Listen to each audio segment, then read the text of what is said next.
Welcome back to the Clinician Career Reboot Podcast. I am so glad you're here.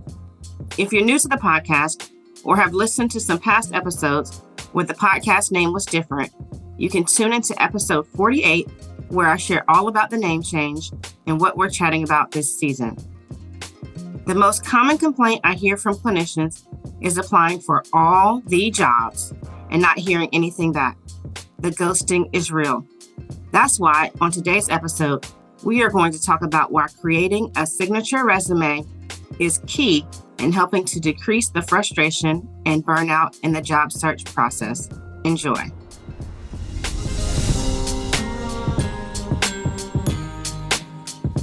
Hi, Pod Fam. Thank you so much for tuning in today. Today's topic is a little controversial in the career coaching space, but it's one that I'm highly passionate about and have seen it work over and over again.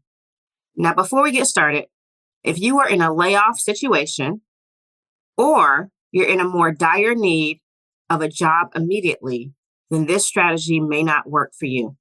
Also, if you haven't yet decided what you want to do in your next role, or if you're in the discovery phase of your career journey, then this may not work for you either.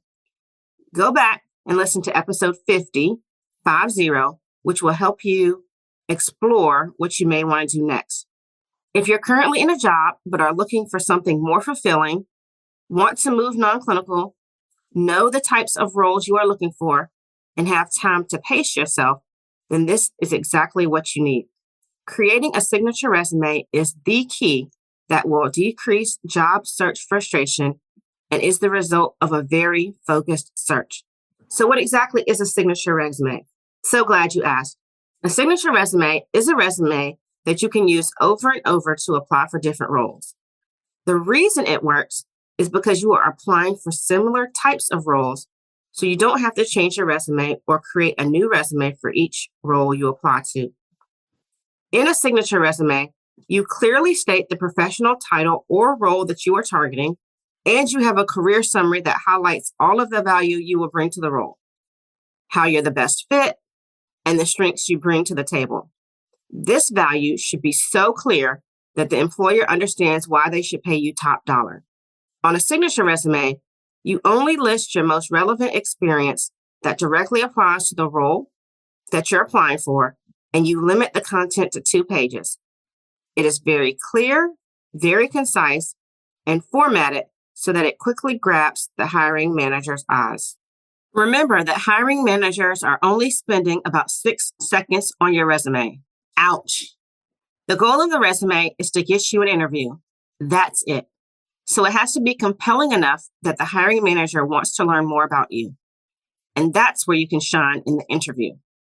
When you cast a wide net and apply to lots of different types of jobs because they look interesting, or you're trying to see what sticks, believe it or not, hiring managers can sniff this out like a canine. They want someone who's focused, someone who's clear on what they want, and someone who's committed to the type of role that they're applying to. Being specific in your job search saves tons of hours of frustration. Okay, so I have a couple of examples for you. My client, Kim, was applying to all the jobs and getting nowhere.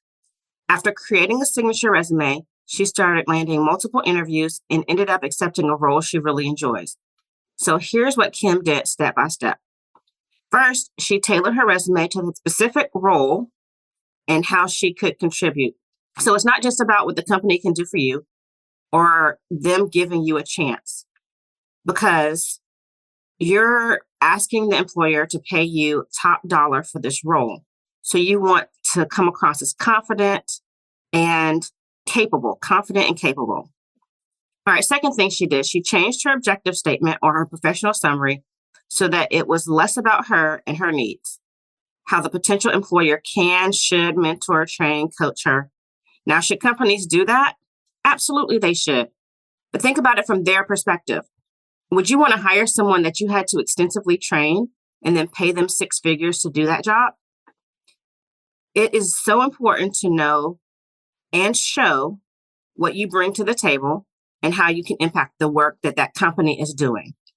They're hiring you because they need help with a specific problem.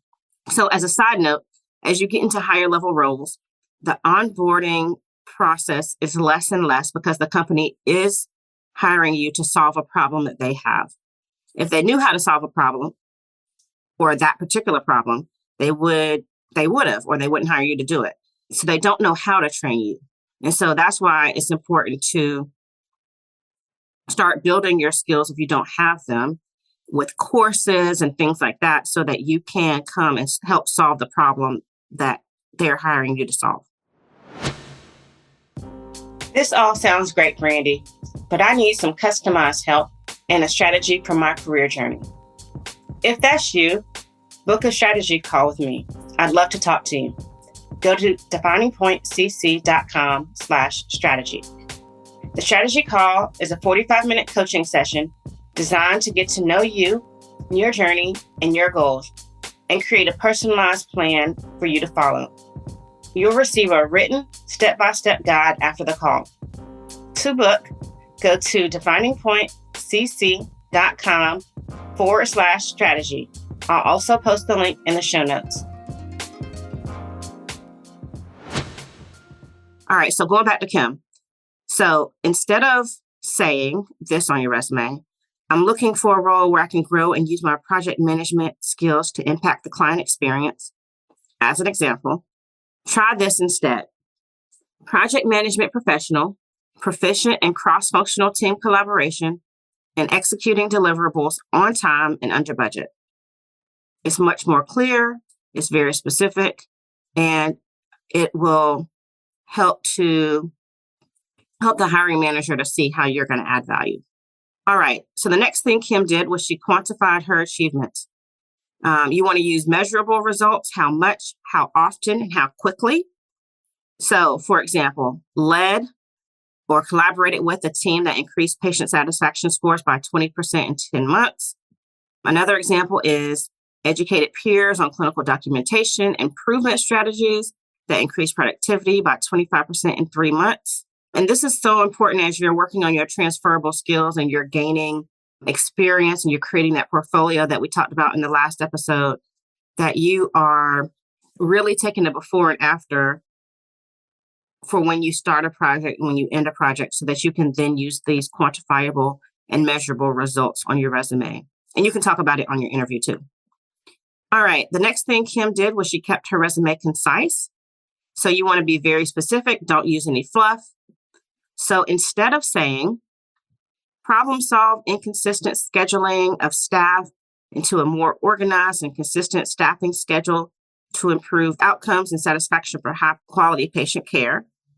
That's a long sentence and it doesn't say a whole lot. But instead of saying that, you can try saying something like revamped scheduling process to remove inefficiencies, decreasing scheduling errors by X% or X amount, right? The next thing Kim did was she used keywords from the job posting in her resume. So this helps get past those ATS systems. Be strategic in the use of keywords. You don't just want to put them in there.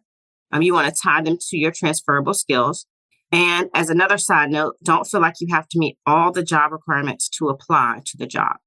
So if you're seeing some keywords, some things in your job search of skills that a lot of employers want you to have, but you don't have that skill yet, you can try to get the skill, or you can still apply for the job if you meet most of the qualifications, but not all of them. I think there's a statistic, and I don't have a reference for it, but a statistic that says that women are less likely to apply for a job where they don't meet all the requirements. And so I want to take that burden off of you, to the ladies out here who are listening to me. Don't feel like you have to meet all of the job requirements in order to apply for the job. You can just apply as long as it is going towards the goal that you're going towards. And you have to meet some of the requirements, but just not all of them. All right. So going back to Kim, I know you all will ask how long this took. For Kim, this was a 4-month process with 9 applications, 3 sets of interviews, and 1 offer. Okay. So before we end this episode, I know I promised you 2 examples. So I'm going to share my own journey. In a previous episode, I shared how I recently moved states and took a new role. In the beginning of 2023, I started looking for a new job. The job I had at the time was okay. I enjoyed working with my team of direct reports.